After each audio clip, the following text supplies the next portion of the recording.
بسم اللہ الرحمن الرحیم۔ ناظرین، ایران اور امریکہ کے درمیان جاری جو ڈپلومیٹک ایفرٹس ہے اس میں یقیناً جو مذاکراتی عمل ہے اس کو جاری رکھنے پر کوشش تو کی جا رہی ہے، لیکن دوسری جانب امریکی صدر ڈونلڈ ٹرمپ کے جو متنازع اور غیر سنجیدہ اور دھمکی آمیز جو بیانات ہیں یقیناً اس عمل کو ایک غیر یقینی شکار ہوتے ہوئے نظر آ رہا ہے۔ ایران کا موقف ہے کہ دھمکیوں کے ماحول میں جو ہے مذاکرات کے عمل کو آگے نہیں بڑھایا جا سکتا، اور یقیناً معاہدوں کے لیے جو ہے وہ باہمی احترام بہت ضروری ہے۔ آپ کو یاد ہوگا کہ سوئٹزرلینڈ میں ہونے والی پیش رفت کے بعد جو طے شدہ فریم ورک تھا اور اس میں جو ٹیکنیکل جو مذاکرات تھے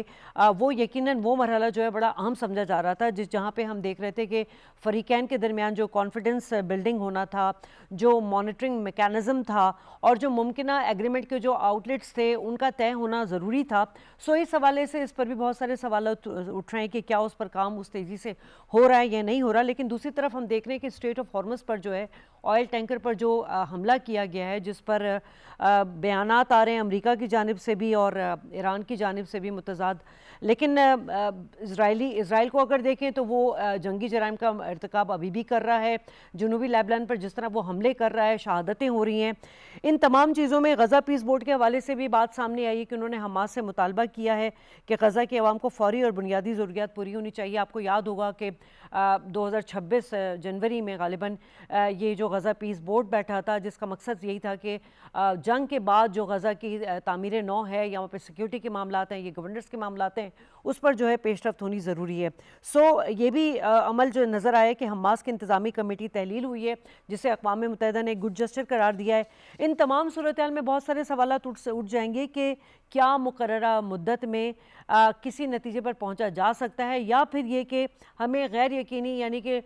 ٹائم گیمنگ جو ہے وہ اسٹریٹجی نظر آ رہی ہے۔ پینل کا تعارف کرا دوں جو اس ڈیبیٹ میں میرے ساتھ شامل گفتگو رحمان صاحب ہمیں واشنگٹن سے جوائن کر چکے ہیں، سینئر صحافی اور تجزیہ کار ہیں۔ ڈاکٹر ہما بقائی کسی تعارف کی محتاج نہیں، IR ایکسپرٹ ہیں، اور ہمارے ساتھ ملک منظور احمد صاحب اسٹوڈیو میں موجود ہیں، تجزیہ کار۔ تمام مہمانوں کو خوش آمدید۔ ڈاکٹر ہما بقائی، جس طرح آپ نے تمام سچویشن کو یقیناً بڑی آپ کی اس پہ آبزرویشن رہی ہوگی، اب ہم بات کریں سوئٹزرلینڈ کے برجن اسٹاک سے، جہاں امریکہ اور ایران میں جو 60 روز کا ہمیں روڈ میپ نظر آیا تھا، 15 دن گزر چکے ہیں۔ آپ کو کیا لگ رہا ہے، آپ کی کیا ریڈنگ ہے اس میں، کہ کیا ٹیکنیکل ڈائلاگ اور کانفیڈنس بلڈنگ میں جو ہے کوئی عملی پیش رفت ہے، یا پھر وہی جیسے میں نے بات کی کہ صرف ٹائم گیمنگ پروسیس ہے؟ یہ ٹائم گیمنگ تو نہیں کہہ سکتے، کیونکہ ایک بات جو سب سے سمجھیے اس پوری صورتحال میں جس کو ہم ایک پازیٹیو کنٹینیوٹی دیکھ سکتے ہیں، وہ ہے جنگ بندی، بالخصوص ایران اور US کے بیچ میں، یا ایران، اسرائیل اور US کے بیچ میں اسکرمشز آن دا سائیڈ ہوتی ہیں۔ لیبنان کے ساتھ جنگ بندی نہیں ہے، غزہ کے ساتھ جنگ بندی نہیں ہے، لیکن اوور آل جو ایکٹیو وار تھی، جہاں ایک دوسرے پہ ڈائریکٹ حملے کیے جا رہے تھے، وہ رک گیا ہے۔ اور اس کے ساتھ ساتھ ہرمز پہ بھی کانورسیشنز ہیں، لیکن ہرمز کے حوالے سے میٹنگ گراؤنڈ سو ٹو سے نظر نہیں آتا۔ دیکھیے، جہاں تک ایکٹیو وار میں جانے کی بات ہے، جتنی بھی پریزیڈنٹ ٹرمپ دھمکی آمیز لہجہ اپناتے ہیں، جو ریالٹی آن دا گراؤنڈ ہے وہ یہ ہے کہ دوبارہ جنگ میں جانا سوٹ نہیں کرتا، امریکہ کو سوٹ نہیں کرتا، اس وقت اسرائیل کو بھی جنگ پہ جانے کے لیے ان اڈوں کا استعمال ضروری ہے جو تل ابیب میں نہیں ہے، وہ دیگر ممالک میں ہے، خلیج میں ہے۔ اور جو horizontal theatre of war Iran نے بنایا ہے، وہاں پر وہ سمجھے کہ وہ ممالک اپنے اڈے اب تیار نہیں ہیں امریکہ کو دینے کے لیے کہ وہ بالخصوص ایران پہ حملہ کرے۔ پھر ابھی جو آپ نے فیونرل دیکھا، اس میں آپ نے دیکھا کہ 77 ممالک کے لوگ جو تھے، وہ ڈیلیگیشن جو تھے وہاں تھے، اس میں قطر کا بھی ڈیلیگیشن تھا اور سعودی عرب کا بھی ڈیلیگیشن تھا۔ یہ عکاس ہے اس بات کا کہ جو ویسٹ ایشیا کا ایک تو سیکیورٹی آرکیٹیکچر بھی تبدیل ہو رہا ہے، لیکن ویسٹ ایشیا میں ایک ری تھنک بھی ہے بالخصوص ایران کے حوالے سے۔ پھر نومبر میں مڈ ٹرم الیکشنز ہیں US میں، ان کو کانگریس کے پاس دوبارہ جانا پڑے گا ایکٹیو وار کے لیے۔ اسرائیل میں بھی الیکشنز آنے والے، اور جو یہ ریلیشن شپ تھی جس کی وجہ سے یہ جنگ شروع ہوئی تھی، یعنی پریزیڈنٹ ٹرمپ وہ واحد